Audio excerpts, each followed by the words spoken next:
Today's episode of the Get Your Comic On podcast may contain mild spoilers for the movies, shows, comic books, and games that we're discussing.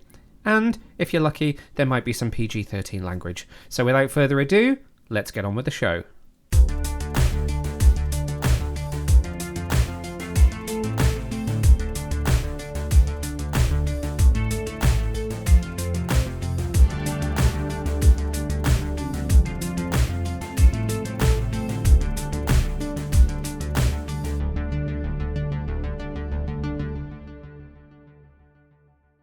Hey super friends, it's Neil and we are back with a brand new episode of the Get Your Comic On podcast where we are going to talk to you about some new releases which we are very excited to share with you. Today I am joined by Aaron, who is back. I have forced him to force me back in front of the microphone after an accidental break that went on accidentally longer than it was ever accidentally supposed to. Aaron, how you doing? I'm all right, thank you. Someone in a queue for a screening actually said to me, "You haven't podcasted since February. What's going on?" They're starting to put the pieces together. Yeah. So I was like, "Oh shit, better do one." It's been a while, right? It was February the last time we did this, so I do apologize. Yeah, it feels like ages ago, actually. Yeah, I know. We had such grand plans. But for anyone who follows me on social media, will know that, not to make this too heavy too early on, before talking about Final Destination, I had a couple of bereavements towards the end of last year, one towards the end of last year and one at the beginning of this year. And so I've had quite a lot to deal with and sort out, as well as quite a lot going on in my mind. So I needed a bit of a sort of calm down. I needed to do a little bit less work before I had a complete mental breakdown. And so podcasting had to take a little break, but hopefully this is the beginning of us getting back into a bit of a cycle. So I do apologize to those of you who tune in regularly. I am very sorry that we were away for a little while, but at least we had a good reason. That being said, it's all worth it in the end. Yeah. That being said, we have a lot that we're very excited to talk about right now. There's been so much that we kind of had planned, or that I had planned that we were going to talk about. We had anniversaries of stuff. Like today, as we were recording this, today is actually 20 years since Revenge of the Sith released in US cinemas. We had all these things that we were going to talk about, but instead, we are going to talk to you about a movie, which is Final Destination Bloodlines, that's in UK cinemas now. And because I was like, ooh, I have a thing that Aaron and I can talk about, which is very exciting that other people I haven't really seen. I don't know anyone else that has watched this other than you and I. We're going to talk about brand new Apple TV Plus series MurderBot, starring Alexander Skarsgård, of which the first 2 episodes are available to stream now. And then there's a bunch of like coming soon stuff that I want to start hyping. But before we do that, I also want to talk about the Superman trailer because it's me and it's DC. So we had a brand new trailer for Superman which dropped last week. 3 whole minutes of Superman that was released last week that I am completely in love with. But I don't know that you and I have spoken about this kind of one-on-one about what you thought about this trailer. Because it dropped as we were, like, those of us in London were all sort of running into Mission Impossible, which unfortunately you couldn't make it for. So I haven't really seen you to talk about this. What did you think of the Superman trailer? To be honest, even though I didn't go to Mission Impossible, it did kind of drop at a bit of a hectic week for me. So I do remember watching it, but at the same time, like, a day later, I was like, did I watch it? Yes, no, I did. So I rewatched it again. Yeah, no, I like it. I essentially watch it sort of once per hour is where I'm at right now. I love that. Absolutely love that. Yeah, no, I like a lot. One of my main concerns that I said way back when me and James did like a roundup of what's to come. We were doing what's to come, yeah. Yeah, one of my main concerns, and this kind of became more prevalent with this trailer, is that I am a bit worried with how stuffed it is looking, with the amount of people and the amount of things going on, and I'm just worried. I mean, I've got full trust in James Gunn, but I'm just a little bit concerned about, like, is it too much too soon? But I will leave full judgment. That's more just a concern in the back of the head. I will save those concerns until we get to the actual film itself. But apart from that, I like the look of it. I like the vibe of it. I like the personality they've given Superman, and I saw a whole breakdown on this, but I kind of noticed it anyway. Is that I like the fact that what's his name, David Corenswet is Yep. doing the oh god, I'm blanking on names. The original guy that played him. Christopher Reeve. Oh, that's the one. Yeah, he's doing the Christopher Reeve thing where he's giving Clark Kent and Superman different personalities that are Yeah. distinguishable, and we haven't really had that for a while. Like Henry Cavill sort He, of did he it. didn't really get chance, did he? And No. this is probably one of the biggest kind of letdowns for his version of the character was that he didn't really get chance to do any of that because he never Mm, really got chance to be Clark. Because no. in Man of Steel, he's so consumed by finding out his heritage because he doesn't know his heritage that he's off traveling the world, so he's not Clark Kent reporter. Mm, And then the theatrical cut of Batman versus Superman cut out that whole storyline of him being a reporter, yeah. and it's sort of buried in the Ultimate Edition. And what you see is pretty good, but he just Mm. doesn't get much chance to do it, unfortunately. Yeah, I feel like that's one of the things that can make, because I feel like a lot of people can sometimes look at Superman and see like a very cut and paste thing of just like, oh, it's this and nothing else. But when you add that element that Christopher Reeve added, Yeah, it adds a layer of complexity that you wouldn't necessarily. It's something that can only come across in an actor's performance, maybe not yeah, necessarily in the comics, but it came through in those original films. yeah, And I like the fact that they're doing that. I also like the fact that there is a level of, because again, Superman is usually seen as like a very stoic character, but in the few glimpses we get of him in the trailer, there's a bit of personality there. yeah. Specifically, the bit where he's like, "Look at me," and then flies up. Eyes up. That whole bit is just like I like the fact they've given him a bit of like not snarkiness, but like there's just something there. It's like David Corenswet's putting a bit of his own spin on it, but that's Yeah, probably a James Gunn direction too. But yeah, I like it. I like the look of it. I like the personality of it all. I think that is probably the biggest takeaway of this. Is just I like the personality of everything this is going for. yeah. Yeah. Yeah, I agree. I really like the way they chose to frame the trailer as well by talking about um so it's the interview between Rachel Brosnahan as Lois and Mm, Superman, but not in costume because it's sort of off camera, yeah. just at home. Um, and the fact that they're talking about this conflict that he's gotten involved with, Mm, um, that has clearly gotten him in trouble with the US government, but mm, he's adamant that he wasn't acting on behalf of the US government, he was acting on behalf of himself. mm, Um, because the rumor is that it's a country from the comics called Baravia, and mm, you glimpse the kid with the flag in the trailer, that he's gone and stopped them warring with another nation nearby. I think it's Eastern Europe. Was it Africa? Can't quite remember which part of the world it's in. I'm pretty sure Baravia is somewhere in Eastern Europe. I think it might even be mentioned in Creature Commandos as well. Um, that mm. he's gone and waded into this conflict, but he's seen it as American because that's where he's from, Yeah. even though he's saying he's acting on behalf of himself. So I find that quite interesting as well because we're getting a bit of the politics, which I know some people will say we got that in Batman versus Superman because obviously he waded into a conflict to save Lois in that film, Yeah. and then Lex was setting him up. I have a feeling Lex is probably setting him up in this as well.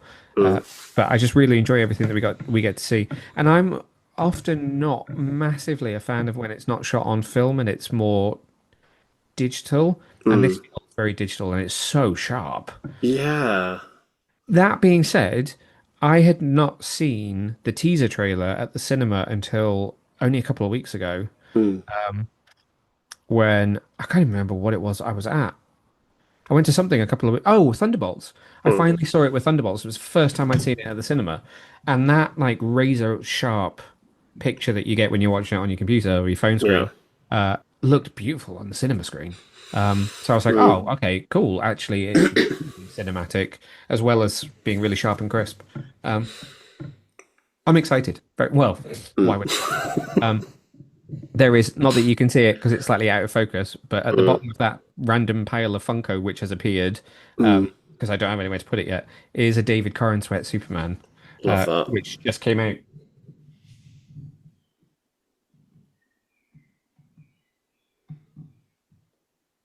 I will. I need to do like an unboxing for it. But yeah, this is the first of the Funkos for the movie.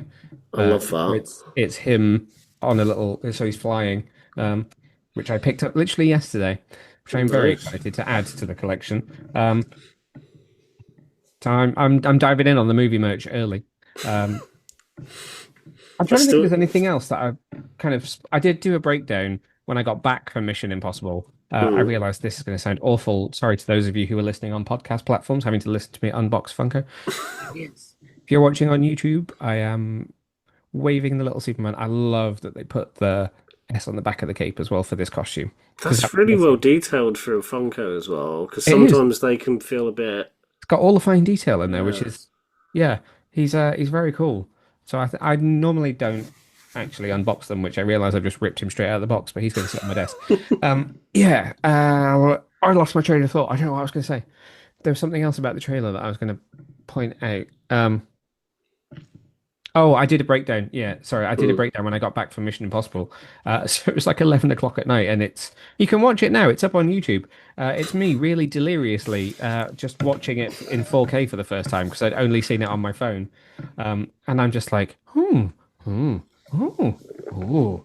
Uh, but I do think it's just really nice to have a. I want to call it traditional, but it's not like Mm. entirely traditional. It's like mostly traditional, very comic book take, but Yeah. still with contemporary movie sensibility. So I am very excited to see where it goes. Yeah. I think the other reason why I like the look of it so much is because, again, it goes back to me saying it's got personality, but it looks and feels more more different. I just saw him pop up in my peripheral, and that just made me jump a little bit. It just. Oh, I've lost my train of thought now. He's going to make Uh, periodic appearances. For those who are watching this on YouTube, David Corenswet, Funko Corenswet, is just going to appear every now and then and just like, take up the screen. Love it. yeah, Um, I guess I think the thing I was trying to say is that it just looks and feels. I can't really compare it to another comic book film that's come out in recent years in mm, terms of like look of it. At least the style of it. I guess the only thing you could really compare it to is the Suicide Squad, but that's kind of it, maybe. yeah. I guess in terms of filming, kind of technology and the Just, look of the film, it's got a similar look yeah. to that. It's can I'm sure people will say some of it looks quite flat Hmm, because it's so razor sharp focus. hmm, It does have a similar look, I think. It has the gun look in that hmm. respect, but it's like Gun's DC look, not Gun's. Marvel look, It doesn't yeah. look like Guardians at all. Hmm, Um, it's yeah, it seems to be the look they're going for with the DCU, at least for what he's working on. hmm. Yeah, I quite like it. It kind of brings the bright, bold, contrasty colours that you kind of miss from the comic books, and it Yeah, kind of puts it into the film. Which this isn't a dip at modern comic book films, but like they've all kind of gone for a specific palette, yeah, and it's only I would say Thunderbolts has kind of broken that a little bit because it goes for a bit more of a grounded, grittier yeah, it does. look, and I feel like Superman is the other end of that spectrum, and I guess Fantastic Four as well. Kind of I is think Man going of a Steel's bit my different. biggest bugbear as to how grey it is. A Yeah. like that, in a way, is one of the reasons why it was so misinterpreted that Mm, it was going to be like a too serious version of the character because it's just so grey when you watch it. And that's no offense to the film because I love the film, mm. but Superman just isn't a grey character. No, it's borderline black and white at It is times. at times. I mean, maybe there's a black and white version out there. Maybe you can sit and completely desaturate it and see what it looks like. Man of Steel, Glorious and Chrome, or whatever the Yeah, Fury Road black and white edit was called. yeah. I think the other thing actually that's worth mentioning that's quite exciting is how much of the universe is being built without you Mm, realizing. So like the fact, and I know there's been a couple of tweets that have gone a bit viral about it, but that by the end of this year, mm. you will have seen Frank Grillo as Rick Flag Sr. in three different projects by the end of this year, because he's animated in Creature Commandos, he Yeah. is in Superman, and he's in Peacemaker season two with a really major role. So Right, you okay. will have seen him three times, and within the next kind of 12 months moving on, you will Mm, have also seen Nathan Fillion as Guy Gardner 3 times because he is in Superman. He's in the Mm, trailer for Peacemaker season 2. He's mm, unlikely to be in it all that much, but he's in Peacemaker season 2. yeah. And then he's in Lanterns that we now know is going to be out either the end of this year or early next year, probably early next year. Mm, So the little like as much as you won't have seen, Superman in a bunch of different projects, all yeah. these people that are populating the DCU will have kind of cooked around a little while and you will have seen them in Mm, various different places. The other exciting thing about that is the different types of ways you will have seen them. So like, again, mm, Grillo being in animation, then in a movie, then in TV, and going from a kind of R-rated, gory cartoon yeah. to blockbuster family movie to Mm, kind of R-rated live action TV, but mm, then seeing Guy Gardner go from big blockbuster family movie to mm, James Gunn Peacemaker weird humor to then mm. the grittiness of what they talk about Lanterns being like that HBO show that I've never watched, the anthology show that's about crime. Oh. Matthew McConaughey was in one Oh, season. True Detective. Thank you. So Lanterns is being compared to being very True Detective-esque. Oh, It's like an that's an interesting Earth-based one. murder mystery type story that is Ooh. about Green Lanterns. So you're seeing characters. Not only are Mm, you seeing characters in multiple projects, you're seeing them in multiple projects that are very different styles as well, to kind of mm, show how, Superman can appear in different projects or Green Lantern can appear in different projects and different styles, and they will just play it as mm. them, but in a different kind of way, which I don't really feel like you get in the MCU so much because it has a similar to Yeah. Marvel's comics, it has a overarching style of all of their movies. Mm, Whereas DC's obviously going for this different projects can be different genres. yeah. I It's going to be think, interesting to see how characters bend and flex with that. yeah, I was gonna say, like, even when the MCU in the last, like, couple of phases has tried to go in a different direction, like Multiverse of Madness being horror, Mm. It was or, still yeah, Marvel does horror.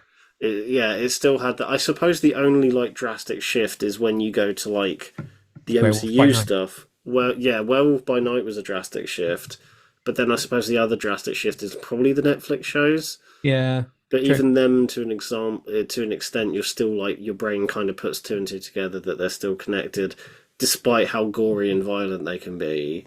Yeah, Um, you still kind of mentally are like, yeah, this is. I can still see this happening in like the back alley like area of yeah. the MCU. But yeah, it all still kind of feels like MCU. You've just sold me on Lanterns because I really don't know much about it outside of the three cast members that have been announced, the Mm. three different Lanterns, which that alone has sold me because I like those actors. Great. Yeah, I Um, mean the casting is very cool. mm, I know yeah, people are worried about characters who are traditional Justice League members being mm, quite old. yeah, No offense to any actors who are in it, but they have pitched a couple of characters older than you would have expected them to be if they were to be mm, alongside David Corenswet. But it is what it is. there's no reason why you can't get a younger version of one of those actors in to do a, Yeah, period piece. yeah, yeah, and I can already see like this is establishing what they currently are. I can already Yeah. see like prequel projects coming out of the woodwork to Yeah. then give them the backstory. I mean, I don't know if that'll happen, but like there's room for Yeah. I mean, interpretability. well, if you go back to, I love how I've managed to, by saying, "Oh, let's just chuck in a bit of talk about Superman," I've managed to derail the entire podcast. Um, if you go back to James Gunn's announcement of the first slate of projects, Yeah. you had the Themyscira show, which is Mm, basically DC does Game of Thrones, that mm, is supposed to be several hundred years before Diana's even born. mm, It's like the politics of Themyscira. So they're obviously planning to build them up quite a lot through that, and they're obviously mentioned mm, in Creature Commandos because the whole idea was that the sons of Themyscira terrorist group were trying to take over the island of women because they needed to have men there. mm. But the right wingers loved that. Um, so I mean, they're obviously not against working on projects that go back in time and can Mm, be like, let's tell something in the future, let's tell something in the past, let's yeah. connect everything up to all its different ways and show how where it went or where it came from.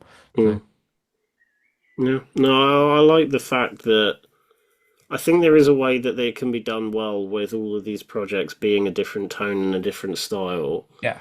It's one of those things where That's like what I'm has me happy. excited about it more than anything, I think. Yeah, I'm intrigued to see how those styles work, and at this rate, with knowing Gunn's reputation, I'm just more. I just want to. How do I put it? I just more can't wait to see it executed rather than like hearing all these things, whether they Yeah. might work or they won't. I just want to see them and then Yeah. go from there, Right. sort of thing. There's only I can hype Gun if you're Yeah, listening to this. I can hype as long as you need me to hype. yeah, However, at some point we're going to have to evidence it. yeah, yeah. I can hype We man need the only backup. so long. Yeah, we need the backup. But why don't you let us know what you thought of the Superman trailer? Please do find us on social media. You can find me at Neil Vag on all major platforms. Aaron, where can people find you if they want to tell you what they thought of the Superman trailer? Oh God, Arun Azza is my tag on most social media platforms, but my YouTube and my TikTok is Aaron at the movies. So come find us, tell us what you thought of the Superman trailer, whether you liked it, whether you didn't like it. If you didn't like it, my only caveat is that you need to give me some wonderful and well thought out and intelligent context as to why. Because if you say to me, it's just not Snyder, I'll press the block button. Love that. But sticking with Warner Brothers and New Line Cinema, the one of the big things that I wanted to make sure that we talked about in this episode was Final Destination Bloodlines, which is in cinemas globally now. It came out in the UK on the 14th, and I think it came out in the US Yeah, a little bit 14th. later. We got it first somehow, I think. Um, I got very confused as to what day of the week it was out, and I confused the review embargo with release day, and then we nearly missed it. Ah, Um, so this is the sixth film in the franchise. yep. I don't know, and feel free to correct me if this is misinformation. But I read somewhere last night that this actually started out as a streaming movie that was going to go to HBO Max. Um, which I That can I say wasn't again aware now of. and is actually accurate because we've added Yeah, the HBO back into the title. yeah. I never called it just Max. I've always called it HBO Max. But I've just gone from being accurate to inaccurate to accurate again. Yeah, so I don't know how true that is, but apparently this was first envisioned as a streaming thing and ended up theatrical. That's the first I've heard of it. I couldn't even tell you off the top of my head where it was I saw it, but I saw it somewhere at about 11 o'clock last night while I was doom scrolling. That would it wouldn't surprise me in all fairness. No, I I then wouldn't suddenly thought, surprise me. actually, budget wise, no Mm, offense to the film, and we'll get to it, but that kind of fits mm, for me. And also, maybe again, no offense to anyone, but maybe casting wise, because this is a very TV heavy cast. yeah. And I say that because if you follow me on Twitter, you'll know that nine of the cast members of this film are from either main or recurring roles in DC TV shows. Hmm. Didn't know that. Yep. I can rattle them off. So you have Breck Bassinger, who is Iris in 1968. Hmm. She was Stargirl in Stargirl. She was literally the lead. You had Caitlin Santana Guana, who plays Stephanie, the lead in the present day. Mm, She is a recurring character in The Flash, the Grant Gustin Flash show. okay. Richard Harmon, also in The Flash show. So he is Eric, the tattooist brother. Yeah. He was Captain Boomerang in The Flash and was in one of the Okay. major crossovers in the Arrowverse. Anna Law, who plays Julia, who, spoiler alert, sorry, gets crushed in the garbage truck. Mm, Um, she plays Stephanie Brown, who would in theory have gone on to become a Robin. Her name is Spoiler in the comics, in the very short-lived CW TV show Gotham Knights. mm, She was basically the lead of that show. Who else was? Tony Todd is one of the villains in Flash season 3 or season 4. He was Zoom. mm, He was the voice of Zoom. Gabrielle Rose, I think, was in an episode of Smallville or a couple of episodes of Smallville. mm, You also have Alex Zahara was in episodes of Supergirl and I think Smallville as well. Raya Kilstead, I hope I pronounced that right, who plays Yeah, Darlene, the mum of Stephanie and Charlie in Final Destination, is the villain in season 3 of Superman and Lois, like yeah. the big villain. And It's a she's whole... also one of the bad guys in Home Alone 3, which for some reason I couldn't get out of my head the No entire way. time. Um, Yeah, so there's a lot of DC people, and weirdly, the directors have not done any DC stuff. no. The writers aren't connected, and the casting director isn't either. So it's weirdly sort of Warner Brothers coincidental. Hmm. But a lot of them are TV actors. But then I kind of feel like, because I've been rewatching the old Final Destination films, Hmm. quite a lot of these films have a lot of TV kind of cast. Like even Ali Hmm. Lata, but like way back to the first one. Hmm. And Sher, is it Kerr Smith who was in the first one? Is it Yeah. Sher? I can never remember whether it's It's Sher or Kerr. Kurt Smith. Is Dawson's Creek is Hmm. what a lot of people will know him from. So Hmm. they do seem to they like to pluck from TV actors and give them a big break on the big screen, which is very cool. Um, Hmm. I went really off piece there. Uh, We love so a my tangent. history with this franchise, I've actually only seen one, two, and now six. I need to Hmm. watch three, four, five. Hmm. I had never seen them. What about you? So for me, Final Destination was it was a bit like Saw when I was growing up, where it was one of those like edgy, gory franchises that I was weirdly like, I really want to watch them. I know I'm not old enough, but I really want to. But I only watched the first five for the first time last year for a Yep. video I did for Halloween on my YouTube channel. Yep. God, he made me jump. Oh my god. For context, anyone listening, Funko Pop Superman just scared the living Jesus out of me. Um, I actually think that we may have just discovered, for when you are on co-hosting, a new tradition. no. Oh god, oh god. This will be my last episode.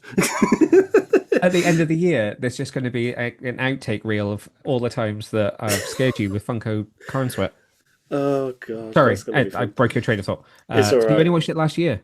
Yeah, I watched all five of them last year after years of like hyping them up in my Yeah. head, and I know this is a bit of a bold statement, having only recently seen them, but I think it's very quickly become one of my favorite horror franchises, purely down to how consistent it is. Mm.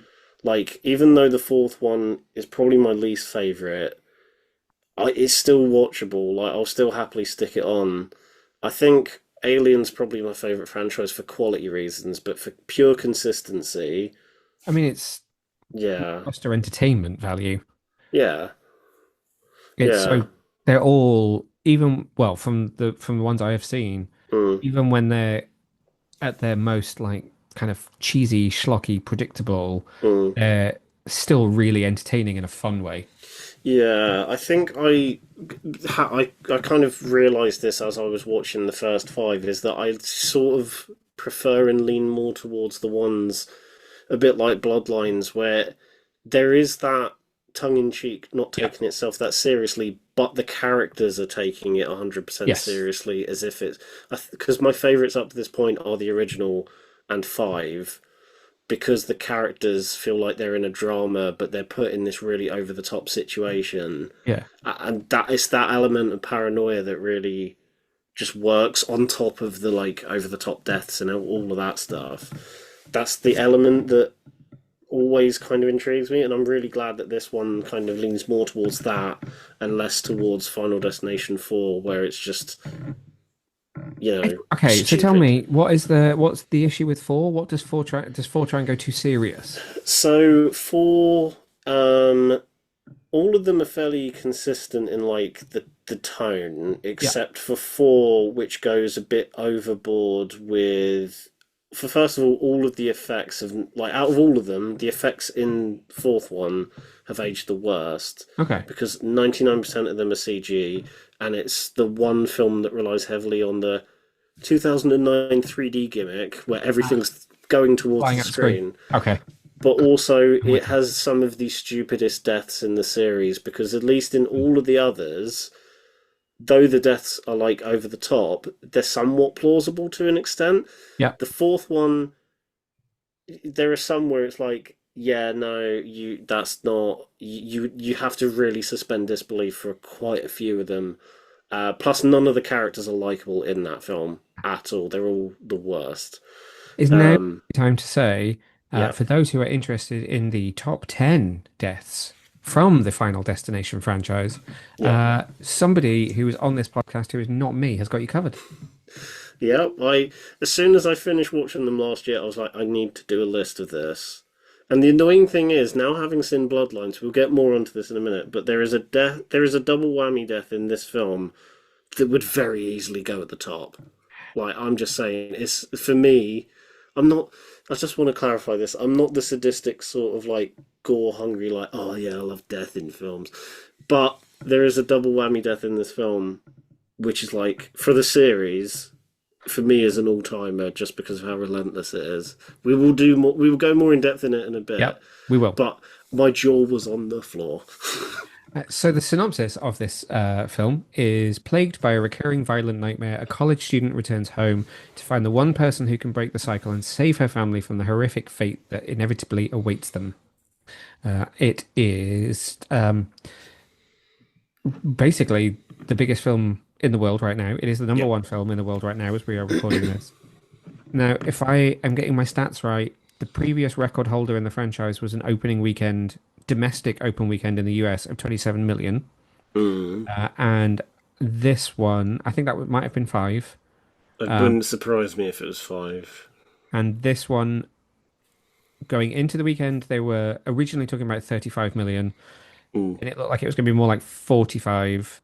Then it was at 50, but it's the final figure seems to be 51.7 million. Yeah. So globally, opening weekend for this film is between 102 and 103 million, which Yeah. I believe this film also cost 50 million to make. Yeah. So we basically went into profit in 3 days. Yeah. And Love that. I like to report numbers because it's an interesting thing to talk about from an industry standpoint. I don't decide whether I like a film or not based on how well it does at the box office. Yep. Not to cast aspersions on anybody that does. But that's amazing for the franchise. I mean, obviously, there's now going to be a seventh one. I mean, they've not confirmed anything, but there is bound to be a seventh one at this point Oh because yeah. basically what we're saying is it's the most popular franchise around right now in terms of horror. Mm. I think that might be the biggest R-rated opening weekend of the US this year. It's opened bigger than Sinners. Mm. I still Yeah. hail as the film of the century, never mind the film of the year. Yeah. Sinners is still like best film of Yeah. the year at the moment. Yes. Uh, so congratulations to Mm. directors Zach Lipovsky and Adam B. Stein, because not only have they resurrected this franchise 13 years later, but 25 years after the first film, Mm. they've basically made this as popular as Scream being back. Yeah. Yeah. Mad. Yeah. I think that's what I kind of love about the series is that like no one's really talked about it since it went away in 2011. No, I don't feel like it's a thing that people talk about all that much. Yeah, which is kind of the reason why I wanted to watch them all last year because I feel like Yeah. it's the underdog of the horror franchises. Like, yeah, Saw Yeah. gets talked about and Scream gets talked about, but Final Destination always kind of gets like either forgotten about or not talked about as much. Yeah. And I know what you mean? now having seen them all and now knowing how well this one's doing, I mean, it's obviously popular, and I'm Yeah. kind of glad it's got that appreciation back because it's also probably it's the best reviewed one in the series as well. Well, Well, I think it's on. I'm sure it Uh, is. Yeah. yeah, and I think that's also a testament because I know when the series was at its height, it I guess again similar to some other horror franchises, some of the big Probably not ones. reviewing all that well, but doing well at the box Yeah, office to a the certain degree. the reviews were always rather scathing, going like, "Oh, this is pointless and stuff." Yeah. But this one seems to have clicked with audiences and critics. I think because it's been away for such a long time, and it feels like a nice, refreshing thing of like, oh, actually, it's kind of nice to have it back again. Yeah. Yeah. Definitely. So I thought we would break our review up and attack it in a sort of structured manner, Okay. very new for us, and kind of talk about the story of it, then casting characters, Mm. kills, obviously, and then Yeah. we'll kind of give our final thoughts on it. So story-wise, this really impressed me Mm. because it flips the franchise on its head to begin with. Spoiler alert! I've already said we were going to go into spoilers on this, but we are going to go full on spoilers into this. Yep. Opening in the past and then it jumping to the present day. And in actual fact, we've spent the entire time in a vision rather than going into a vision. Mm. Nice and different. Yep. Obviously, everyone in the audience is then instantly confused why someone in 2025 is having a vision of 1960. I don't know why I'm calling it 1968. I know it's the 1960s, but for some reason in my head I've decided it's 68. Yeah, I Um, don't think they ever specify like the exact year that yeah, event happens. They just go, "Oh, it's the 60s." 60s. Yeah. Um, Very interesting way to take on it. And then, and Matt, who did the review for this film for us over on the website, Mm, and I've had this debate about whether they really explicitly just connected every single film in the franchise, or mm, whether it's connecting bits of it and some of it sort of implication implied. mm. Because I don't think it really does go all the way to completely outright connect every film, but I think it's safe to say they No. are all now connected to that incident. Yeah, there is a mention of. I'm trying to think what the connection. I mean, they show the You log. see, right, so if we're going for a lot on spoilers. Yeah. So the flashback at the beginning of this film sees Breck Bassinger, who I was just saying played Stargirl, brilliant Mm, in this film, playing a young version of Iris, who is the grandmother of our two leads, mm, played by Caitlin as Stephanie and Tio Briones as Charlie. mm. She is their grandmother, uh, maternal grandmother. She had a premonition in the 60s that saved everyone from a terrible bit of VFX, but terrible accident in a Yeah. tower restaurant. We'll talk more about that sequence because I have a feeling that might be the double kill that you're talking about, unless you're talking about the one at the end of the film, because there's a couple of double kills Yeah. that I I've. quite like. I'll Um, get more into that later. Which one? Which one I mean? but her having that premonition saved several hundred people, which is the biggest we've ever seen, right, in the franchise. Yeah, It's always been the because group of like randy teenagers who are the the lead pack of the film, yeah, whereas because this was even like several hundred people that got rescued from this restaurant. yeah, because even in because I think up to this point, five had the biggest like Mm. disaster that starts the film off. Yeah. And I think you know, in the film where like they're recovering and then they see a news report that confirms how many died. I think that one, 93 people die on the bridge when that Yeah. collapses. But obviously, we're just focusing on the tiny group that survived. Okay. Um, but yeah, I think this is the first time the series has done something that should have been like a lot of deaths, Yeah. and the majority of them actually survived, rather than seven survive and then like 100 people cop God. it. Yeah. Because of that, Iris is then somehow kind of aware of it and pieces together that there is a puzzle to do with death, which obviously then ties into what we know death has been doing all the way along in all of these films. But Mm. it's all a knock-on effect, and it's all to do with the bloodlines of people who were in the restaurant when she saved them. So it's then coming for any person who shouldn't be alive because somebody that she saved is Yeah. alive.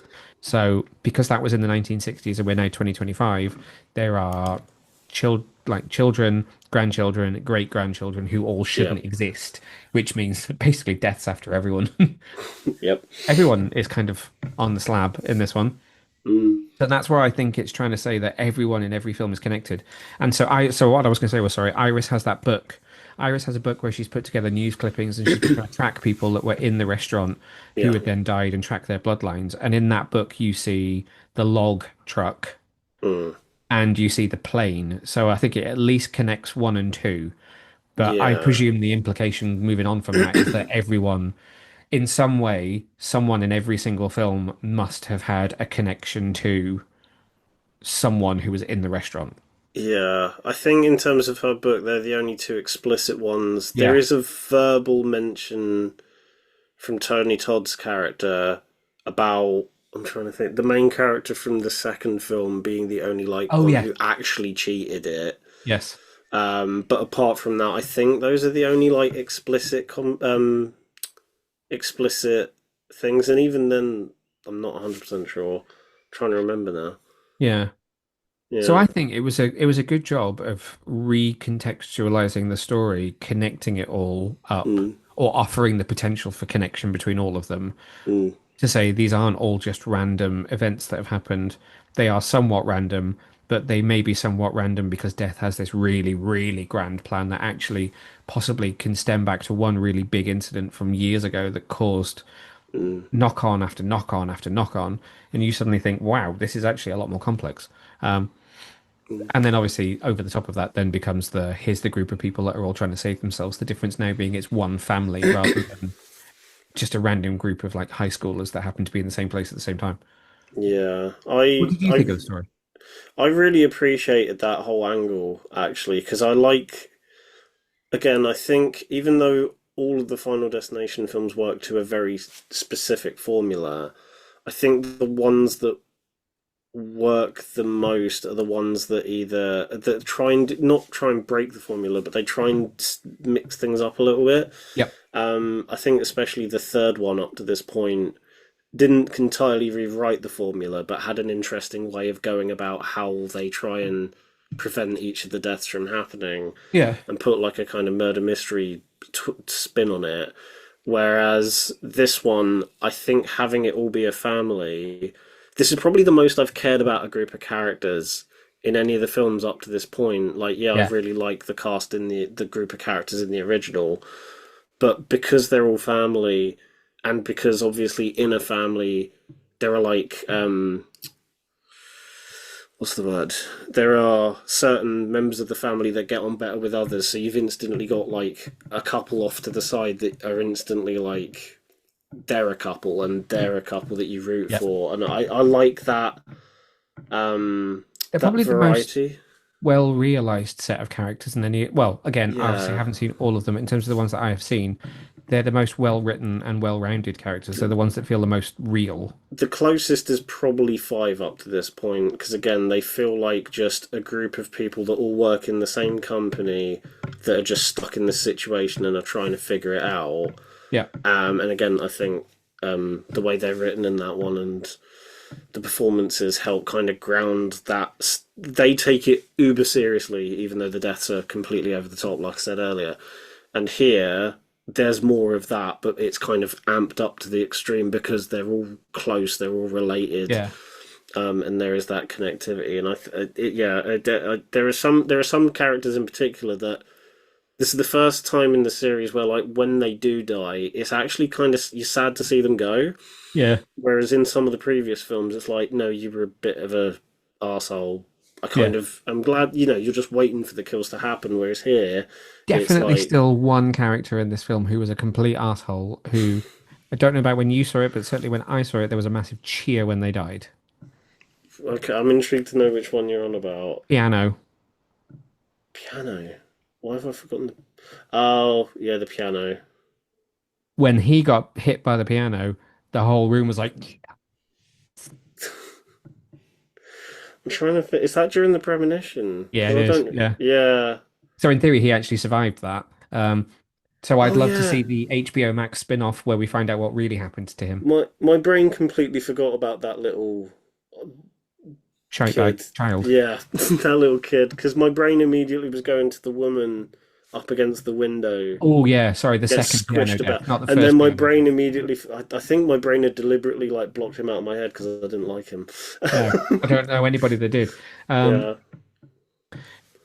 I what something else I was going to say about the story. Um, I had seen a couple of spoilers online beforehand from things Mm, that had supposedly come from test screenings, mm. which was interesting because I went down a Reddit rabbit hole. Ooh, Reddit Okay. rabbit. That's an interesting Reddit one to try and rabbit. say. A Reddit rabbit hole where people were talking about what they thought had been done at test screenings and what they thought had then been reshot. And I don't know if Yeah. there were any reshoots on this film. Um, Mm, but the way the film actually ends was apparently, supposedly, not very well received at mm. test screenings, and a lot of people seem to think it had been reshot so that It does spoiler look alert, like it's been people reshot. would have survived. Supposedly, Yeah. there is a version where the final kill doesn't happen. Um, That's not the first time the series has done that. yeah, There have been, I think, the first film and the third film had the endings completely changed interesting. because they did really bad at test screenings. Because I think for the first film, obviously we get that iconic one where that iconic ending shot where it's the Yep, three of them in Paris and then the the guy gets sign. hit by the sign.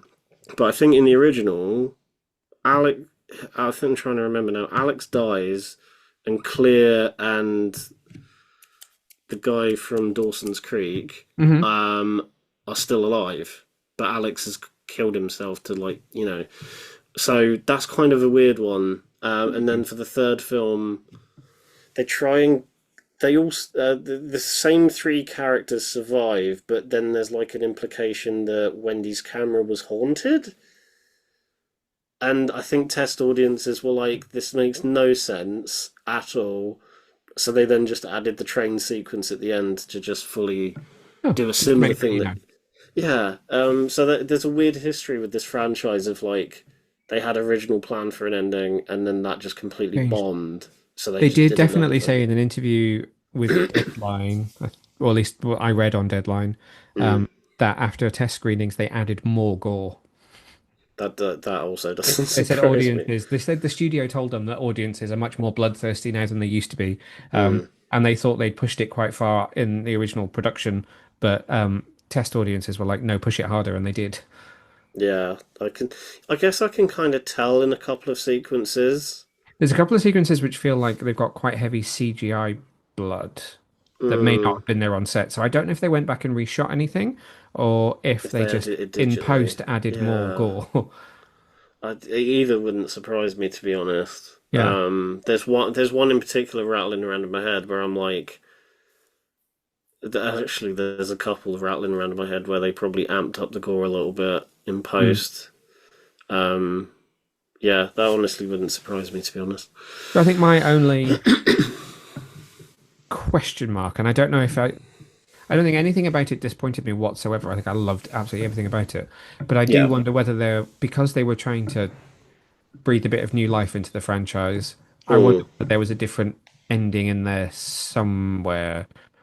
But I also do like the irony of you tried so flipping hard that you thought you'd done it and you hadn't Mm. Yeah, that at the same seems time. to be.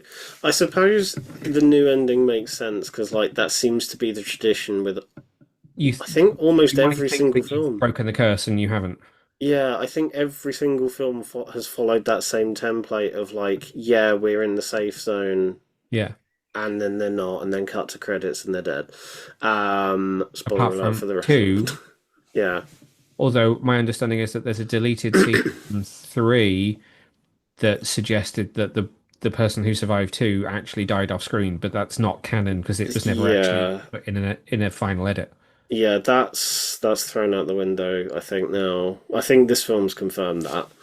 And I think also Yes. it would have, as much as like it fits the formula that these films have done where they all die at the end, I think because this film did a really good job of playing around with expectations because you think you know how a thing's going to go, and there's Yep. multiple points where this film, and that's one thing I loved about it is that like after the fifth one, they'd kind of rinsed the formula as dry as they could up to that point.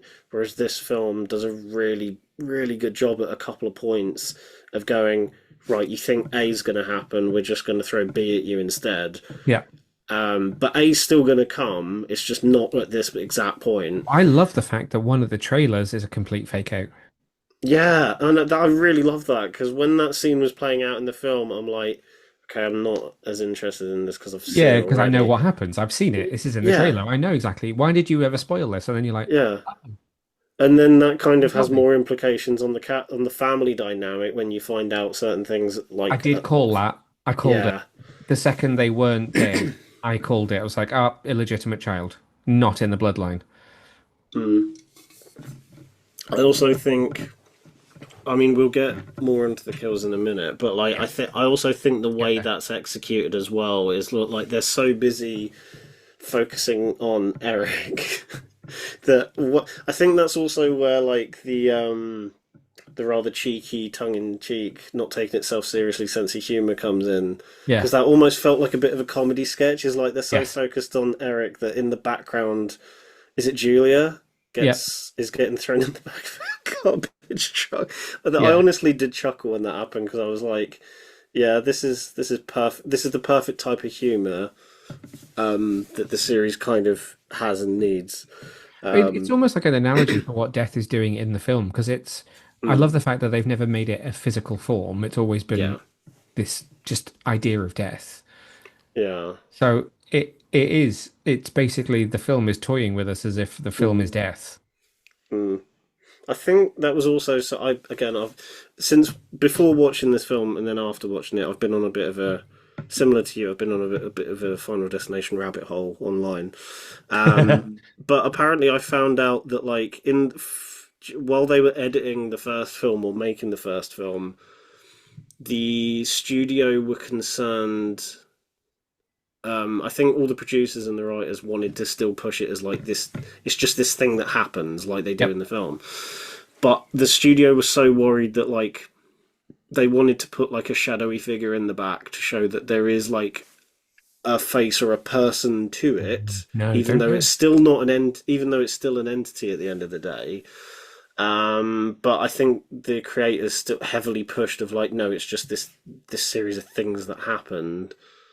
And I'm kind of glad that they've stuck with that because I Yeah. don't think it would work if there was just like a shadow in the back. It kind of Yeah. loses the credibility Don't of do it it. all. Yeah. Keep it the idea of death. It's just the Yeah, universe trying to balance itself out. yeah, Okay. Kills. kills. Um, least favorite in this film. I think. Are we just for the sake of this conversation? We're excluding the premonition. I'm guessing we're just focusing on like the kills as they happen, or are Ooh, we good question. including the? Because Um, I think I prefaced that in my list of like the yeah. premonitions don't count. I'm just focusing on like the individual deaths in the films. Okay. Yeah. Go for it. Stick with it. I think all the ones in the premonition are great anyway. Oh yeah, the premonition was so over the top, especially when that lady caught fire and just came around the corner screaming. That was they were like, okay, this is this is Batshit. perfect. Um, And the finger getting skinned. oh, don't. Oof. I think that's also another. Sorry to go on a I bit wonder of whether that tangent. might have been your favorite, the way that the you think, my God, like after all of this, Mm, they have to make it, and then it's like, oh no. yeah. I think that's not the double whammy I was on Okay. about. So the double The whammy is going to be the end, I'm going to guess, but we'll get there in a second. Least favorite, sorry, least favorite. Go on. yeah, least favorite was probably the mum near the end, where she gets the electric pole Yeah, just kind of smashes her because she's such an integral character, and you know it's coming, but I think just the very sudden way it happens, it's like okay, I was kind of expecting a bit more of a. I think also because a lot of characters have already gone that way in yeah, previously in the film or in the premonition where they've just been like splattered to death. It just felt a little bit lackluster compared to some of the others. yeah. That's the only one really. All the I would others agree kind with you of on that one. Yeah, yeah, it has the least impact uh, yeah. uh, compared to some of the others, which yeah. are all quite impact heavy. Yeah, I was also gonna say Iris as well, but at the same time, that's the one that kicks things Quite into a bit of impact gear. in that one. Yeah, like that one. I guess in hindsight, I'm like, oh, that one didn't leave as much of an impact. But in the moment, I was like, oh Christ, okay, this is Yeah, how we're just getting into it. So yeah. it's one of those ones I feel 50-50 about. I did It's like the shock very, value of it. yeah, the shock value is great, but maybe its setup is a bit, Underwhelming. it's all a bit like, whoa, whoa, whoa, okay, whoa, what, Yeah, like, almost like Mousetrap, Tom and Jerry-esque. love it. There's something Yeah, very cartoony about it. yeah. In a, like, not a cartoon that you would show kids. No, it's like this has always kind of confused me. It's like how the kids in The Simpsons always watch Itchy and Scratchy, despite it being the most like gruesome and gory Yes, cartoon in the world. exactly that. It's quite that's perfect. It's an itchy and scratchy death. Yeah, yeah, I can see that happening now. Just Okay. put some mouse ears on Iris and then Yeah. straight through the straight through the head. So favorite then. My favorite. Oh. Okay. Yeah, go on. Yeah, I the reason I've worded it as a double whammy is because I've seen some people not viewing it as two in one, but because they happen so quick after the other, Yeah, I'm that got viewing me. it as a double whammy. And I think this is also where I kind of go into the characters, is like they were my two favorites. So I'm going to presume that you're not in a rush to have an MRI scan anytime soon.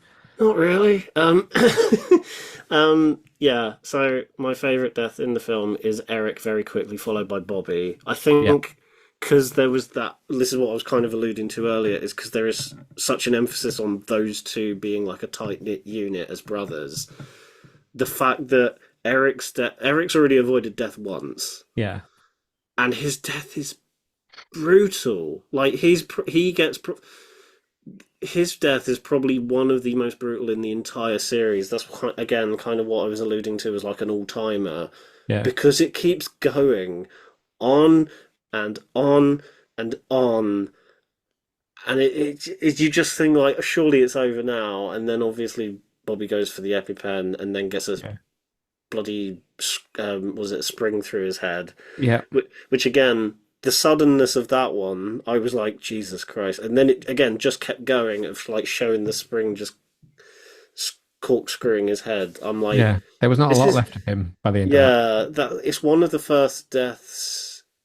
I like, there are quite a lot of like horrific deaths in the series, but like that's one I can truly say is like borderline sadistic Yes. It with how definitely is. brutal they are for two of the most likable characters in the film. Yeah. Um, Yeah, fuck's sake, he's back. um, Current Sweat returns. Yeah. yeah, It they're my is. two favorites. I Yeah. would say closely followed by the dad in the garden is probably my second. I wish that wasn't in the trailer. Yeah, I kind of wish if they'd shown like this some of the setup and then just stopped. Not told us who had died. Yeah. Yeah, I think that was a bit annoying that they showed it Yeah. in I the suppose that trailer. they're somewhat thinking you don't know what's a premonition and what's an actual death, so you don't Yeah, know whether this is real or not when you're watching the trailer. Um, yeah, that is true. the MRI, I think that the only thing with the MRI was one of those piercings was very predictable. True. Yeah, yeah, that is Minute, true. I think it was the minute the t-shirt went, Yeah. I was just like, well, he's got a Prince Albert. There's literally no Yeah. way they're not going to make that joke. I'm Yeah. amazed there wasn't. If there is an unrated edition, then Mm, I don't doubt for a second that you're not going to get to. And I never thought these would be words I would say on a podcast. You're going to get to see his penis explode.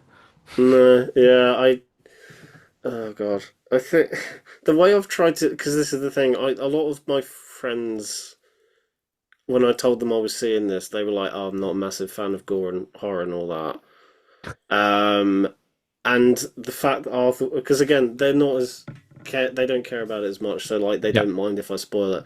So like trying to describe him is something that like only works visually. So trying to describe to them that like, oh yeah, someone gets sandwiched in an MRI machine is very hard to like visualized to someone. verbally explain. It's Yeah, just like, oh yeah, he's like this, and then goes like that. It's just, I don't know. I just love how sadistic it is. Plus, it also, and I again, this is how I found out afterwards. Um, is that I guess this is something that the series is very good at doing as a whole. Is kind of playing on very mundane things as a fear you didn't know you had. yeah, I think a lot. I've heard so many people say this in their reviews now. Is that like they were terrified to drive behind a log truck for yeah. years after watching Final Destination 2. I found out that apparently people have died from similar things in an MRI room because of like I think there was a kid in an MRI machine and there was an oxygen tank off to the side of the room. The magnet pulled it in and then crushed the kid's head, and I'm like, oh, that's a real thing that can happen. Okay, now I'm even more I'm even more terrified. I think there's even another instance where like a security guard went to investigate an MRI machine. The the magnet pulled his gun towards the machine, set the gun off, and shot him in like the stomach. And I'm like, these aren't Final Destination things. This is actual real life. Death is Again, just coming. kind of, yeah, just kind of proves that like they're very good at taking things that shows that they did their research. Like these Yeah, things true. actually can kill you if you really like Yeah, I'm not put. sure it can quite turn up to the No, not so no. easily to the level that it does in the film. Um, Yeah, I think that's one thing this series is very good at is going like, yeah, the thing can kill you, but like this is the most extreme version of that, probably yeah, to crank the fear out of it. yeah. Uh, so I think honorable mention goes to poor Julia dropping Yeah, in the back of the frame into a garbage truck that crushes her head. yeah, yeah. That one was again. That one was brutal. I think up to this point, I think the third film had the most brutal kills because it was just like we don't care about these characters. We're just gonna give them the most Interesting. That'll horrific. be my what I'll be watching that this weekend. I like it purely just for the fact that like also it's got the most sadistic match cut in cinematic history. Oh, this is the Mary Elizabeth Winstead one. Yeah. Also, like I love Mary Elizabeth Winstead, so like I have a bit of bias towards that film as well. Um, but yeah, a lot of the deaths in this film were very reminiscent of that third one, where it's just like, yeah, we don't care if you like this character or not. They're gonna get the worst treatment in the world when they die. Um, and I oh god, this sounds horrible to say on record, but like I kind of love that sadisticness when the series really goes for like, yeah, we don't care if you like this character or not. We're just gonna give them the worst, most unforgivingly brutal death in the world. Yeah, why not? Um, That's why these and films exist. yeah, and I like the fact that this one tapped into that. The garbage one is pretty. Is that and the I think that and the garden one are pretty on par in terms of how just brutal they are. Yeah, I like how the garden really messes with you with all the different Mm, ways it could happen to different people. There's a lot of fake outs. There's a lot of good stuff that happens in that scene. I thought it was a really well mm, constructed sequence. yeah, definitely. Um, Final thought. Actually, well, I guess part of wrapping up on Final Destination Bloodlines, Tony Todd. Yeah, So it does seem like his final scene is uh not scripted. yeah, Whether we'll ever find out for real whether that is true or not, I don't know. But if he was improving, mm. wow, I because think it's very clear to see that he is not a well man when they shot no, this. yeah, Um, that is unfortunately the look of a man who is on active cancer treatment and it's not mm, going well. Um, no, so those final words are just yeah, yeah. I think the director's actually confirmed in an interview is like for that last line he says before he goes out the door. yeah. Everything up to that point was like was fairly scripted, but they just gave him free rein for that last line just because they knew they didn't have much time with him. And was I can't remember the direction they Oh gave yeah. him. Okay. So speaking to Deadline, they said we all knew that he was quite obvious. He was obviously quite ill. It was pretty clear that this was going to be the last role he would play in a movie, and the fact it was one of the final destination movies made it far more poignant. They, who is it that's saying this? This is producer Craig Perry talking to Deadline. Mm, Said that the directors took a risk when shooting his scene, deciding to let him speak from the heart instead of from the script. mm, Our directors, they made a very shrewd decision to take the last couple of lines that were scripted and said, Tony, just say what you would want to say to the fans. What would you like to impart on them in this moment? So mm. everything that makes the scene so emotional is authentic because that was just Tony talking through the camera to fans. Um, It does hit hard when you in the film when it so he happens. says, yeah, for anybody that's not seen it, I'll tell you what he says. He says, I intend to enjoy the time that I have left, and I suggest you do the same. Life is precious. Enjoy every single second. You never know when. Good luck. Mm. It's just like heavy. It's heavy Yeah, stuff. very heavy, especially because he's been with the series since the start. I Yeah. don't think he's in. He's in Th- he's in one and two, and he's then not in 3 and 4. there's a voice somewhere. Apparently he played a voice somewhere, um, in one of the others. So there's Yeah. somewhere where you don't see him but you hear him, and then obviously back for this one. Mm, yeah. No, it does work very well. I'm glad they didn't do anything to him on screen as well, because in Yeah. theory he I don't know what they do, whether they ever mention that character ever again or whether they just leave it out. He's just never found Mm, again. I kind yeah. of think they almost should leave it as it is. I think it's kind of perfect. Yeah, I think also because they finally give his character like a reason for knowing what he does and a Yes, bit which of again we kind purpose. of guessed. Sort of, Yeah. Matt and I leant into each other at the screening, and we were like, "I think I know who that is." Yeah. I But it I didn't matter that it was sort of predictable. It was like perfect. Yeah, I actually quite sometimes when a series has been going on for so long and they add that bit of information in, sometimes it can feel a bit pointless. Whereas here, Yeah. it feels rather poignant considering the Yeah. themes of the film and the fact that this feels like a full circle moment Yeah. for the franchise as a whole, especially because it's been away for so long. Yeah. Yeah, I thought it really worked. I kind of clocked it very like not very early on, but like about halfway through the film. I'm like, that's probably a young Tony Todd. Yeah. But yeah, I think it worked really well. It could have gone like in a completely different direction, but I like the fact that they did what they did. He Yeah. served his purpose like he has done in the previous films, and just kind of disappeared. If they do a seventh one, which they probably will, I hope they don't like find an actor to replace him because I think I that don't think they character just will. I should. think they will leave that there, Yeah, particularly if the same directors come back. yeah. Plus, they've done Final Destination films before without Tony Todd's character, Yeah. so it is doable. Yeah. He gives a bit of personality to the proceedings, but it has worked in the past. They can do a seventh one without him. Yeah. And yeah, I think it's incredibly poignant. The note they leave it on. Yeah. So I think the only other thing I have to say is I really enjoyed this film. I loved it. Yeah. I've almost have no notes on this film really. Mm, It looked great in IMAX, so I highly recommend if you get a chance to do go and try and see it on an IMAX screen, but mm, definitely see it in the cinema because it looks great. yeah. I really enjoyed it. It's probably my if I was to do a ranking, it would probably be my second favorite. I Mm. think. Yeah, I think that's where it's landed in mine of the three that I have seen. I mean, the I can imagine original. that's where it would end up. It's definitely a high point for the franchise.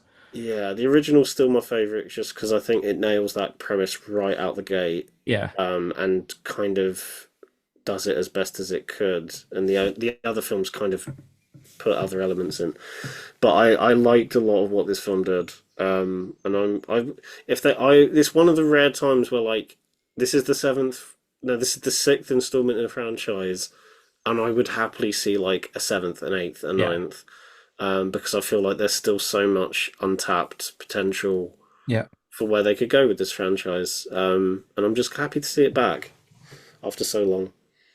What better way to end it? So Final Yeah. Destination Bloodlines in cinemas now. Do go and watch it and let us know what you thought. Which leads us on to something very, very different. Very different. Um, which I was just like, oh, I'm so glad somebody else has watched this. Like the whole thing, because so I can Mm, talk to someone about it. And it gave me an opportunity to make sure it got into a podcast episode because I don't think I've talked about any Apple TV shows on here before, apart from probably glossing a bit over the morning show, which I absolutely adore. mm, But I was like, yes, I have someone I can talk to about MurderBot, which is a brand new Apple TV show which stars and is executive produced by Alexander Skarsgård. The first two episodes are available to stream globally now, and new episodes stream every Friday through July the 11th, which should be a very important day to you because July the 11th is also this day. Just to bring him back in a non-creepy fashion. The series also stars David Dastmalchian. Who else have we got? We've got Noma Dumezweni, who is a wonderful British actress, whose name I've probably just done a really awful job with, and I'll feel terrible about it. You've got Sabrina Wu, Akshay Khanna. I'm reading this on my IMDb, and we know our IMDb cast list about somebody's probably in one episode, and I've said their name. Tamara Podemski, Tatiana Jones. That was a fun one. mm, Jennifer Sendola. Again, she's a bystander in two episodes, so I'm mm, scraping. You've also got John Cho, Clark Gregg, mm, Jack McBrayer, who is hilarious, and I love seeing him in anything. mm. DeWanda Wise.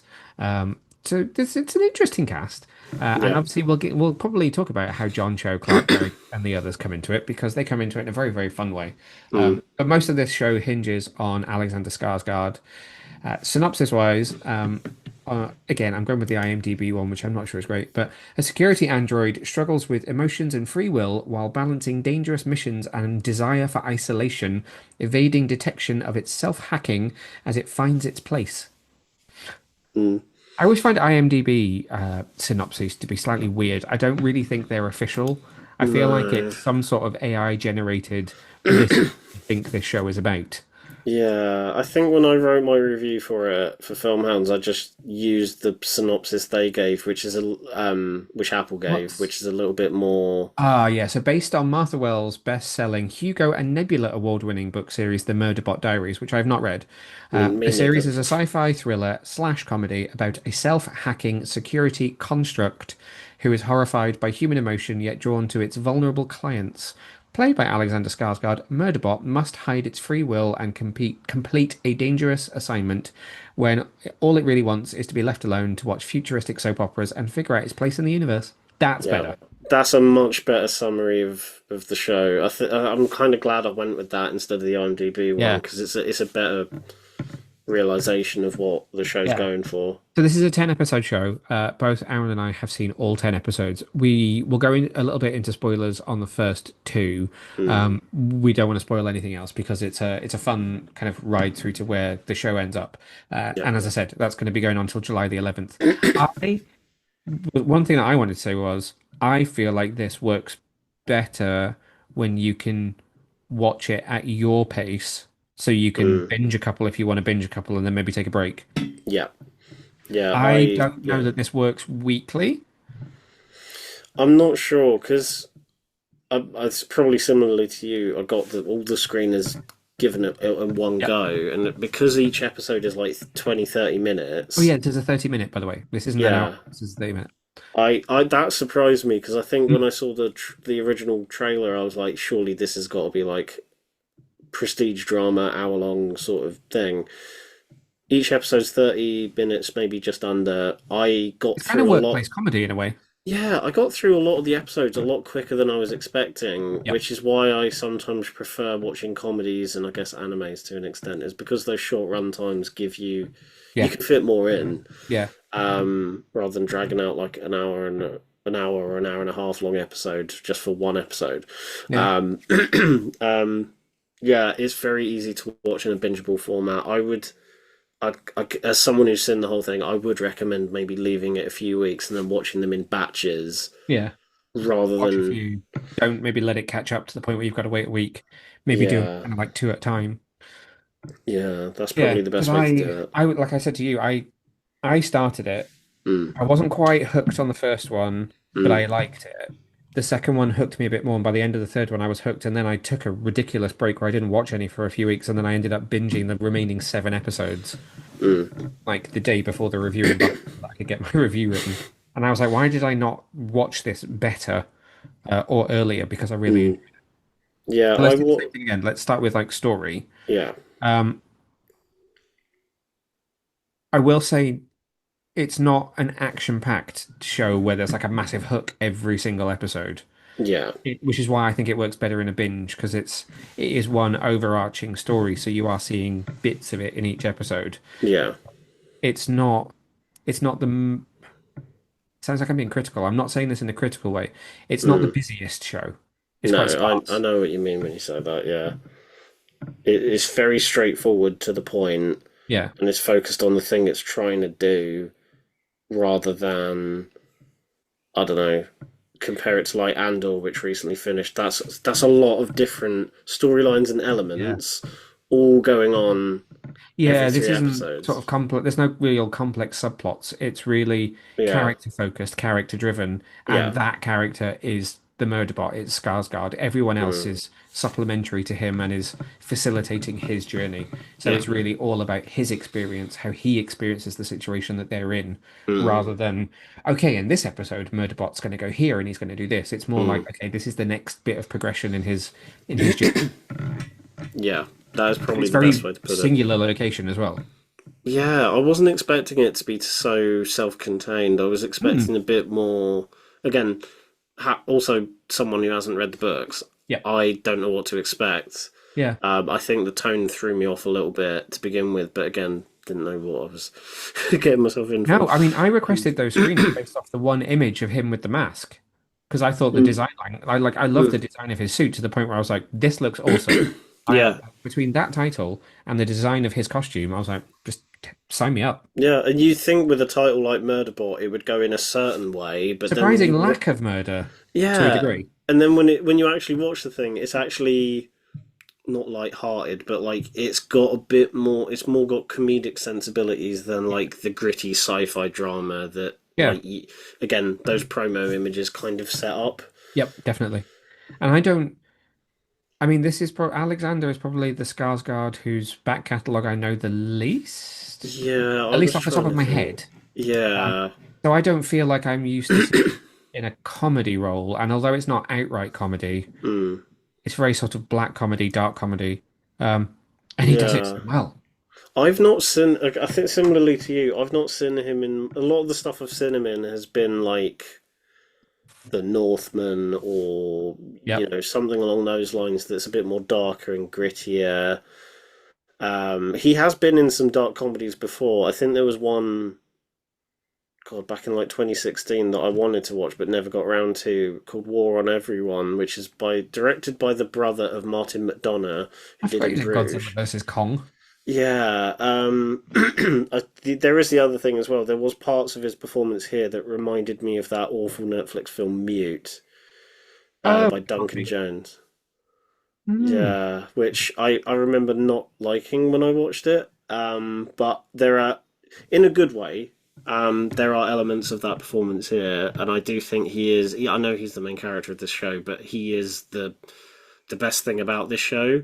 Yeah. He's got such a dry Oh, it's so sense dry. of humor, and it Yeah. just works so much, so well at Yep. multiple different points. Especially like there's almost something a bit petty and childish about it, where it's just like they're gonna get themselves killed.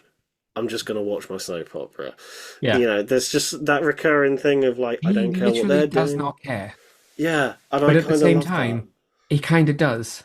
Yeah, and I You think I feel the liked. spark of humanity in him, Yeah, which I is kind of really. growing throughout the season. But then it Yeah, just constantly surprises you when he's actually like, oh, I can't be asked. yeah, that was the hook, the thing that really hooked me. Because again, similarly to you, in that first episode, I was like, okay, where's this going? Yeah. But when it started showing those human elements of like, I really don't care about these people, but I sort of do, so I guess I've got to save them. That whole like conflict and him trying to hide his not emotions, his free will, I suppose. Yeah. That whole aspect really was like the thing that, and also the dry sense of humor that came with it, because I love that in any film. Just was like the thing that really that was like, okay, this is what I'm here for. Everything else is just kind of extra, and the extra stuff ends up being really good as well. Yeah, I think to a degree it kind of defies description. Yeah, It's it's very quite. unique in that respect. There's not, I can't compare it to anything else at all. Yeah, that's I will be honest. It made my writing my review quite hard because I'm like I can describe the things that worked and what didn't, but at the Yeah. same time I'm like there's nothing to compare this to. I guess Yeah. the sci-fi elements can be compared to insert sci-fi show B or whatever, Yeah. but yeah, tonally, and I mean this in a good way. It's a little bit all over the place, but I kind of like that. Yeah. It's singular in its vision, but like it's kind of borrowing from a load of different things. But Yeah. I appreciate that because it's very focused with what it's trying to do. Yeah. And I think moving into kind of casting characters Mm, quite naturally, because he is, like we were just saying, he's such a focus and he's so great in the role. I do feel like everyone is perfectly cast. mm, So Noma as Mensa, the leader of the group that mm. MurderBot is kind of bought by and is looking after, she has so much gravitas in that Yeah. role. She's just amazing. Although, again, I don't know what else particularly I've seen her in, but she is No. amazing. I couldn't call you anything out off the top of my head. So she's in the 2023 Little Mermaid. She's in Mary Poppins Returns. She's been in Only Murders in the Building for 2 episodes. Yeah. She's also in Doctor Who as a voice, Mm, in the 10th Doctor Adventures, Pose, Normal People. Um, what else has she been in? Black Earth Rising, Casualty. So I think I've seen her in a lot of TV stuff in the UK. So like Midsummer mm, Murders, she's in. She was in Doctor Who for 2 episodes. Uh, can't quite t in 2008, 2009 that was. Um, she's also been in EastEnders, New mm. Tricks, so many like British staples. She's been in Shameless. Holby City, The Bill, Silent Witness. She's proper British TV like institution. She's Yeah, just amazing. Like I love her. I love yeah. her, which is again why I said to you like I felt so heartbroken for her in the finale. Yeah, I mean we obviously can't go into too much detail on that, but there is a lovely back and forth between her and Murderbot throughout the series Yeah. that just becomes quite endearing after a certain point. It's Again, not, not and going it's in, not, yeah. it's not like mother, Mother, like it's not like yeah. parent-child. It's not even sibling. It's something else, but it's again, it's so unique to this show. Yeah, it's something I've not really seen before, but it's just Mm. executed in like a very. It's weird to describe it. It's not. I've not seen it before, but it's handled in a very familiar way that makes it work. Yeah. I know what I mean when I say that, but again, it just sort of works. And yeah, she does a very good job of kind of being adding of that vulnerability to that character as well, She has because another good dry wit as well, which I think also yeah, helps. yeah. Um, There's a few points where she shut down David Desmalkian's character, and it's just kind of perfect because yeah. she almost kind of says what Murderbot thinks at Yes. times, Which is and probably it's why just he kind of identifies and makes friends with her, I guess, more than anybody else, because there's yeah, some similarities there. David yeah, Dastmalchian, also, I mean, again, I don't think there's anything I've ever seen him in that I don't like him in. Um, yeah. I love what a him so brilliant much. actor in everything that he is in. Mm, Um, Late Night with the Devil last year, yeah, incredible, all the way back to being in the back of an ambulance in The Dark Knight yeah, as a crazy person with no name. Um, just a brilliant, brilliant character actor and yeah. so well cast. Same with Sabrina Wu, brilliantly cast. All Hmm. like all of the people on that science exhibition ah Yep. Expedition. expedition. There Thank we you go. very much. All of the people on that scientific expedition so well cast, Yeah, so well cast.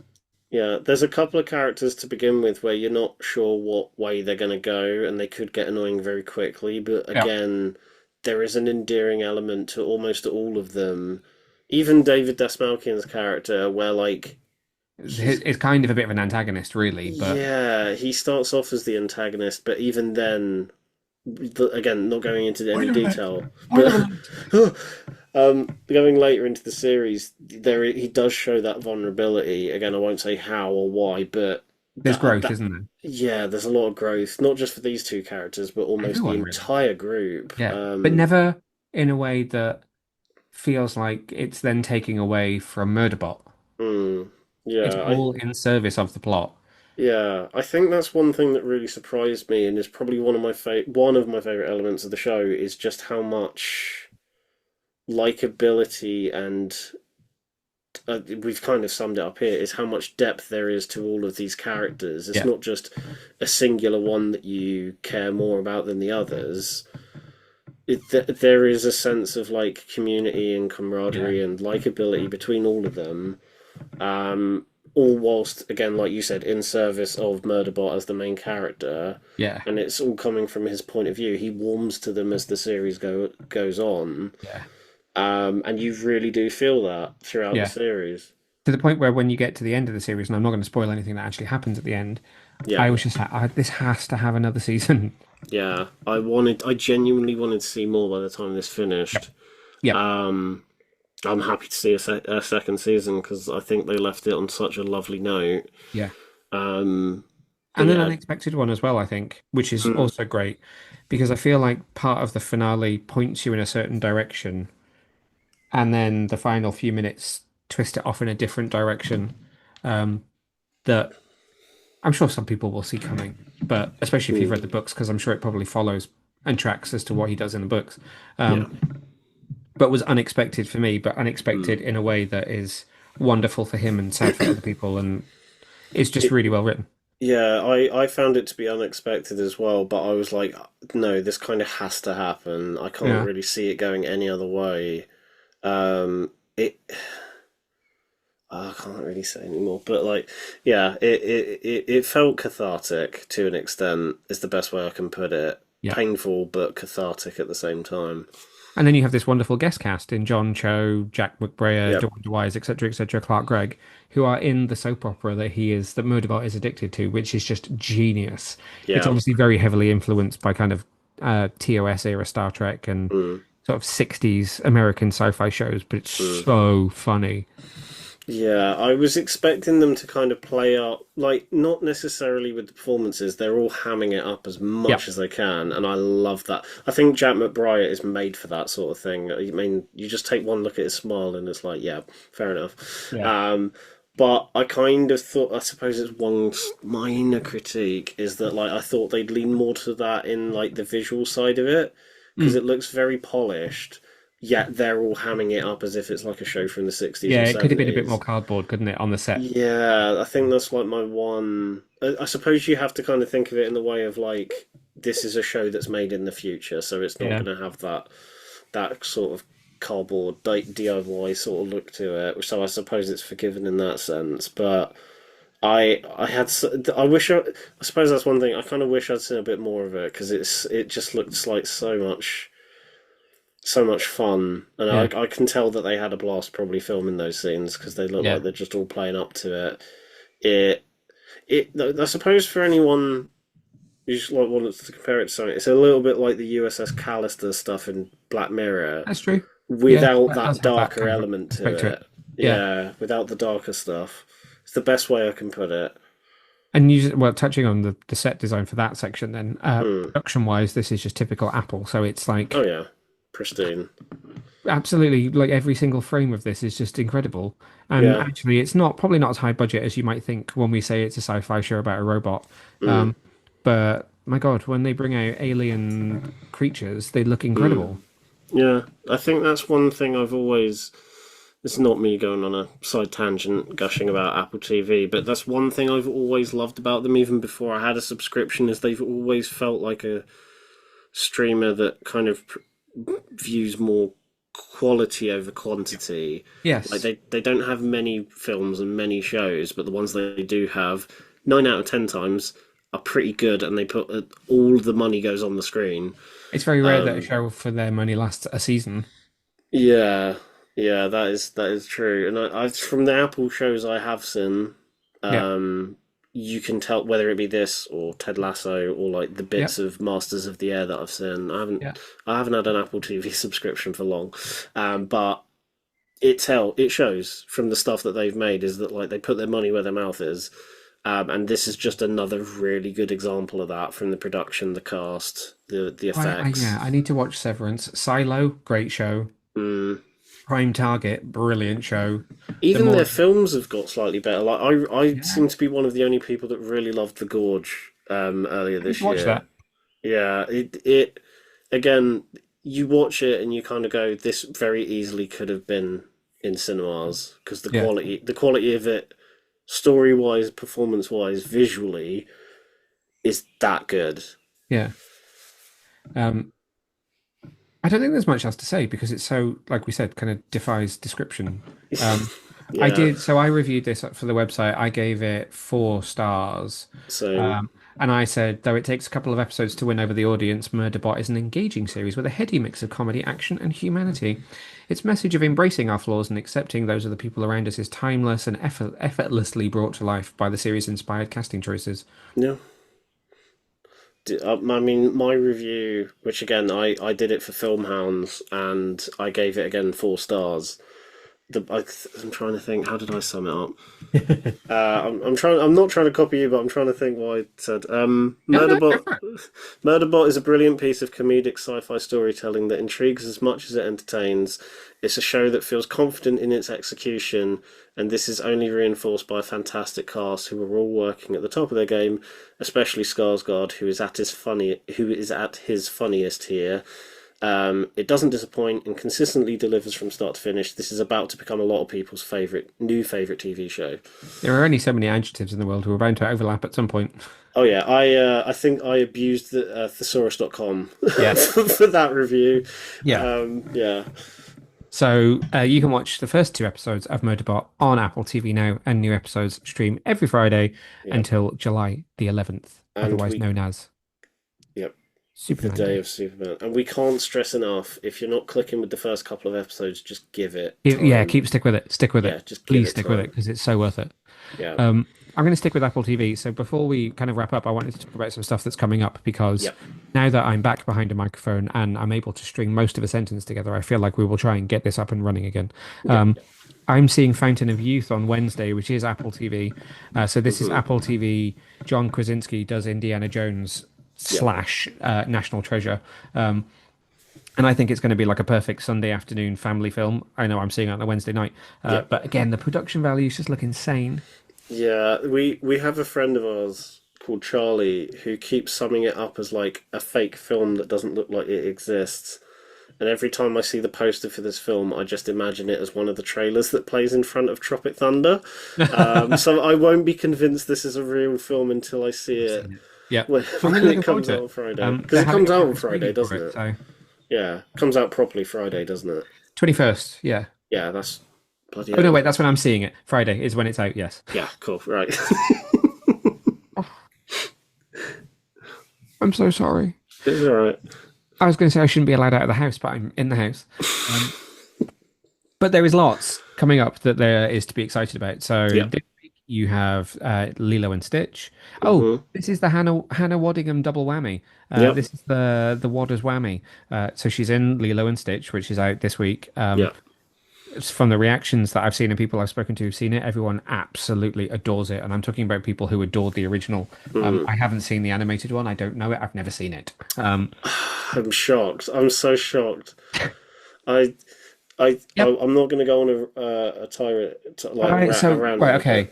but This is where I throw in my justification. okay, go on. So Lilo and Stitch is out this week, and also Mission Impossible, both of which have Hannah Waddingham in. Yeah. The original Lilo and Stitch was 2002, so I was 17 and I was 16, 17. So I think I was just a little bit, I don't know, I think I was probably too cool for school and was just like, I'm not going to see a kid's film. How old would I have been? I would have been like 3 or 4, I think. I just know that like there were a handful of Disney films that I watched to death on VHS. It was that, Robin Hood, The Aristocats, and Emperor's New Groove. And those four were on. He's back. Those You three deserve plus. that one for making me feel old. I'm sorry. I can't help how old I am. Good God. Um, yeah, those three plus Lilo and Stitch. I watched to death as a Yeah. kid, and I still love all four of them to this day. Although that being said, I have not watched Lilo and Stitch in like an eternity, so I'm well overdue a rewatch. That's Um, me with like Aladdin, yeah, The Little Mermaid, and The Rescuers. But you know, The Rescuers came out in 1977, which is before I was born. mm. Just going to point that out. Um, I did say a thing. Okay. so yeah, you've got that. You've got Mission Impossible, which I have Yeah. seen. I'm not going to say anything because you haven't seen it yet. No, Um, I'm looking forward to seeing I it, need to finish despite my what review people have because that's out said. on Wednesday. Yeah. And yeah, it's a fun one. It is a fun one. The review embargo is lifted, so I could talk about it at length, but I'm not going to because I don't want to spoil it, and I'd like to talk Mm. about it when you've seen it. Yeah. Um, Not my favorite in the franchise. By no means is it their worst. Uh, No. Absolutely do go see it at the cinema and do go see it on an IMAX screen because again, it's Mm. beautiful. That is the one general thing I've heard. Almost everyone that came out of that screening last week, I think, have said the similar to the same thing, which has me a bit worried. But at the same Middling, time, but looks beautiful. yeah, which has me sort of worried. But at the same time, it's Mission Impossible. Yeah. I'm gonna be excited to see it So I regardless. think when you see So it, let's yeah, circle. Maybe like next episode will probably be Mission Impossible. I think we should probably mm, just sit down and let's just like hash it out because yeah, there's a lot to talk about with that film. We've just been confirmed for the junket for How to Train Your Dragon, another franchise I've never seen a film of. I really me need to neither. reply because I've been invited to see it. Um, James is going to be interviewing director Dean DeBlois. I don't know how you say it. Dim de Blur, I think. DeBlois, DeBlois. It's like Um, blue but spelt weirdly. So I just Bleu. yeah, Dim de Blue. Who is directing this live action version, but is also the director of the original How to Train Your Dragon as well. So Dean is the oracle of all things How to Train Your Dragon. So James is going to be sitting down with him. He's seeing the film this week, and then I think he's interviewing him beginning of the week after. So we should have it ready to go for before the film comes out to talk all about that. And this weekend is MCM Comic Con in London, which I'm kind of looking forward to because I've not been to one for a little while. Mm. The last one unfortunately fell in the weekend of one of those things I was talking about at the beginning of this podcast. Mm, Um, so I've not been to one for a little while. So I'm quite looking forward to it. It's going to be nice to see a few people, get out, talk to people who were there. So if mm. you happen to be at MCM at London's XL this weekend, I'm going to be there on Friday and I think Saturday rather than Sunday. I'm not sure. I think I might front load my weekend and then have a relaxing Sunday. Um, but we've been talking a lot about this. You've not been to one, have you? Yeah, the only Comic Con I've been to, I'm not counting the local one in Eastbourne because that was atrocious. Is the London Film and Comic Comic Con, Con. which Yep. happens at the Olympia, Yeah. and that was back in like 2016, so I don't really remember much about it. Um, Because you were five. hang on. um, but I do want to do MCM properly because I know it is like the big one that happens in London. So I do want to do Yeah. it some. It happens in October, doesn't it? Yeah, it does. It's May Yeah. and October. I do want to do that one at some point. And there's a, annoyingly, I've been trying to look at like other big like conventions that are happening in London throughout the year, and annoyingly, every one that comes up in the next few months, Lands something kind else of is doing something. yeah. So like for example, MCM this weekend, I'm annoyingly having to work the Saturday, which is the day Oh, I would have probably gone up, yeah. and then I'll probably be so knackered from filming You from wouldn't the do Saturday Sunday. that I wouldn't do the Sunday. Yeah. And then for the love of fantasy, I was like, yeah, I'm going to do that. Something else is I'm doing something else that same day up in London, so I guess that's out of the picture. I can't catch a break. There is always San Diego Comic Con Malaga. That is true. Although you were telling me that like the ticket system on that was a bit Ticket cursed. system was difficult. Yeah. Tickets have now sold out, I think, apart from the Thursday. Mm, For anybody that's not aware, this is the first time that that Comic Con, the company that runs San Diego Comic Con, aka mm. Mecca, has licensed an The event. big one. The big one. The Glastonbury of has licensed an event outside the US. So they also own WonderCon, which happens in Anaheim in March-ish time. Mm, Um, but San Diego is there, obviously, that's the biggest one in the world. And this is the first time they've licensed an event outside the US, and it's happening in September. Um, so I don't know if we're going to be there yet or not. I've been talking to them about press accreditation today. So we might be there. I don't know. I fingers kind of like crossed. to cover it. I kind of like to cover the first one ever and see what it's Mm. like. I don't know why, and this isn't me. I think it's purely because of the location. I can see this kind of the intentions there, but it could fall on its face a little bit. We'll see. Yeah, it's difficult, Yeah, isn't it? Because when you're in San Diego, you are a couple of hours by train away from LA, yeah. aka Hollywood. So it's easy to drag your whole A-listers in. I Mm. don't know if you catch those kinds of people to In come to Malaga. Spain, Yeah. which is what I'm interested by because it's a 4-day event as well. So Mm. like MCM, most UK ones are 2 days, Saturday, Sunday. MCM manages to stretch it to 3 days, be Friday, Saturday, Mm. Sunday. Um, San Diego is Wednesday night, preview night, then all day Thursday, Friday, Saturday, Sunday. And this is doing the Thursday, Friday, Saturday, Sunday. So they must think that they can pull something. I mean, Mm. the Avengers cast filming in London. Yeah, that is Get them true. over. Yeah. Um, September's an odd time of year as well because there's not a lot of films around that time. Even stuff like The Conjuring has already come out in September. I So suppose they could you're build closer to up. October, November, and really trying to hype, like early hype for Christmas stuff. Yeah, I was gonna say they probably would hype up more of the like November-y, Yeah, Christmassy releases. Like the only ones that are popping into my head are like Wicked and maybe Avatar. yeah, exactly. So it's going to be Yeah, interesting to see what they catch to be there. Um, yeah, but anyway, if you're going to be at MCM Comic Con this weekend in London, come and say hello because I will be there. Um, and it'd be nice to see people. We've done it. We've yeah, survived a podcast. I've done yeah, it. yeah. We did it. I've done it, and it's lasted about an hour longer than I planned. That's fine. That's all good. So thank you everyone for tuning in. As we've already kind of covered our own social media, but if you want to follow the website as well, we're on all major platforms Mm, at Get Your Comic On, apart from Twitter, where it's at Get Your Comic On One. If you want to keep up to date with all the latest news and all of the other bits and pieces that are going on, and reviews and Aaron's wonderful listicles of how people die in movies, yeah. then it's getyourcomiccon.co.uk. We will be back very, very soon, and I Mm, think it's looking highly likely we're probably going to be talking about Mission Impossible. Maybe yeah. we'll rank the franchise whilst talking about our thoughts on Final Reckoning. That's a good idea. Also, is this now a recurring thing of like I've got to do lists of like deaths in horror films? Maybe. That could, I I like it. mean, watch this space for Halloween. Yeah, I Yeah. think so. So until next time, please do stay safe, stay well, and we'll see you very soon. Bye.